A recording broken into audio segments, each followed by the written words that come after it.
All right, everybody, welcome back to the channel. It's been a few days since we worked on the Blazer. Actually, I was out here yesterday. I didn't film anything, but what we did, I've got the AC and heater box out of here. Freed up all the room in the world on this side. And then over here, I got the ABS, all the brake lines out. All of them out up front, and then there's a line running back, which is perfect. We can leave that right where it's at.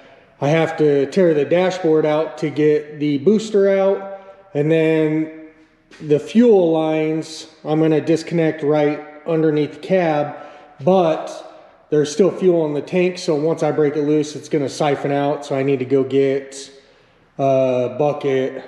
The buckets I have here, I've either got transmission fluid or antifreeze in. I really don't feel like mixing those. So next on the list, we need to get the engine pulled back out. I'm gonna push this outside. We're gonna pressure wash everything down really good here. Try to get it as clean as possible. And then I'm gonna leave it off the lift. We gotta get my brother's truck over here. Get it up in the air and do a little bit of work on it. And then I've got some work on the Tahoe that I want to do as well. So this thing's super easy to move without the engine in it. But once it's on the ground, then I can actually work inside, start tearing out the front seats and the dash and getting all that crap out of the way so that I can get to the brake delete. I've got the Motion Raceworks manual brake set up. I believe it comes with a strange reservoir, and it's a really nice setup. And then I need to get a plate ordered here for the delete of this. We'll probably end up cutting, probably just breaking the tack welds on this, get that out of the way. Just little stuff here and there. But yeah, I definitely just want to get some more of this cleaned up, and then we'll figure out what we're doing with these wires. I'm going to leave that cable here for now because I might be able to use that with the intake and the snake eater throttle body. So also I have a massive mess everywhere in this garage, all of my toolboxes, everything. So I want to get that all cleaned up. Anyways, what I want to do is get the Blazer cleared off the lift, get it pushed back so I can actually get stuff cleaned up, swept up, and looking like a normal shop again.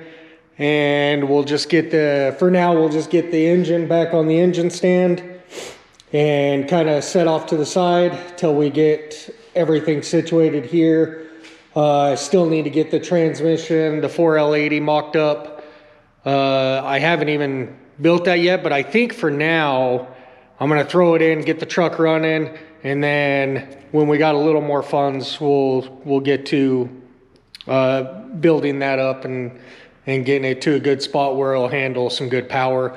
I'd really like to find a Turbo 400, but where I live, everybody swoops them up for derby cars. So it is hard to find them without me traveling a significant distance to get one. So as of right now, we're gonna stick with the 4L80. And then I've got another box that we need to get opened, and I'll show you guys that later on in the video. If you haven't yet, consider subscribing. Follow along for this journey, guys. I want to share as much knowledge as possible with you guys and bring you guys along for the journey. So anyways, I'll be back with you once we kind of get some things organized and situated in here. So we got the Blazer off the lift here. We got backed up, engines out. I know a lot of people say that it's hard to, or there's not a whole lot of room. It's not hard. There's just not a whole lot of room on the Blazer or on the S10s. The Colorados and the Canyons have a lot more room, but for something that you're building as a race truck, once you remove a bunch of this stuff that you're not going to use anyways, it opens up a ton of room. The biggest downfall to this will be the steering, building the exhaust around the steering. But I've got I've got the LS flanges, and then I've got a bunch of Schedule 10 stainless, so I'm gonna build something up and around that. We're gonna wrap it anyways. If I don't have to go around the shaft, if I can come up and over and do an up and over manifold on them, that'll be great. If not, we'll figure it out. I know there's tons of people that have done it. Enough rambling there anyways. For the most part, we got a bunch of stuff cleaned up. Engine sitting there back on the stand. Got the brake put back together. And I did get a couple of new tools. The first one here is this plasma cutter from Jegs. This is their Cut 40, and it's the 110 220. I believe I'd have to look at the instructions, but I believe this thing cuts up to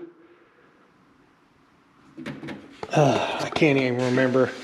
I think it was 3/8. It might be more than that, so I'll take a look. We'll be doing a video here in the next little bit demonstrating that. I am going to be putting a jig together so we can get the axle either on the welding table or on the welding horse, one or the other. But we're going to start working on that, start getting it stripped down, and then we'll start going to town on shortening the one side. So this here is going to be a short video, but I have a feeling we're going to have a lot of welding coming up here shortly, a lot of fabrication stuff, so stay tuned. Like I said earlier, if you guys haven't subscribed yet, consider it, and please like the video, give it a thumbs up. Comments, I love your guys' feedback, so please, positive or negative, give me feedback. I never will argue with you. I'm not trying to start a fight. I think even negative feedback can help you improve. Anybody that doesn't, anybody that thinks they know everything, doesn't. I'll tell you that right now. They will screw stuff up left and right. They'll say that they don't, but they will. So anyways, this video was more talking as opposed to showing you anything, but we'll leave it at that. Tomorrow I'm actually going to get this outside. I'm going to spray it down even better. Get all this crap out of here. I mean, it's got years of gunk build up on it. So, and then we're going to start tearing the interior apart as well. So if you want to see those videos, follow along, and we'll see you guys in the next video.